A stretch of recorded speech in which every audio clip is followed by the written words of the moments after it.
Samantala, ilang mga flood control project rin ang sinuri ng PTV News sa bayan ng Ilagan sa Isabela. Ito ay matapos ang mga ulat na tila may mga delayed umano na proyekto sa lugar. Samantala, alkalde ng bayan dumepensa sa issue ng koneksyon niya sa mga proyekto. Nagpabalik si Isaya Merofuentes. Kapag may bagyo, Isabela ang isa sa binabantayan.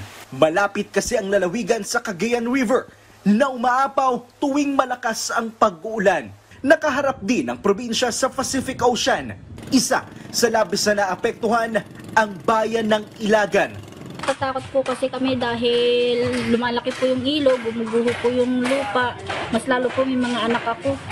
Base sa pagsusuri ng PTV News, halos lahat ng proyekto dito ay hawak ng kontraktor na nagngangalang Dragon 12 Builder and Construction Supply, na napag-alamang pagmamayari mismo ng kapatid ng alkalde ng Ilagan, Isabela na si Mayor Jose Marie Diaz.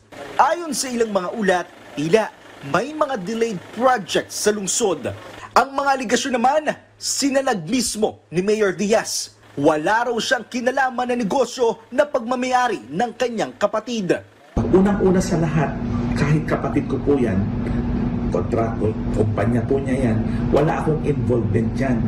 Giit niya, hindi siya kumuha sa kapatid niya bilang kontraktor, kundi DPWH ang kumuha. Walang involvement ang city government sa project ng national government. So, walang conflict of interest dito. Hindi kami ang nagpondo rito, hindi kami ang nagpabid. Ang nagpabid rito is sa national government. Nanindigan ng alkalde na napakikinabangan na ang mga flood control projects sa Ilagan. Pero aminadong dismiyado sa mga kumakalat online na tila korupsyon sa flood control sa kanyang lugar.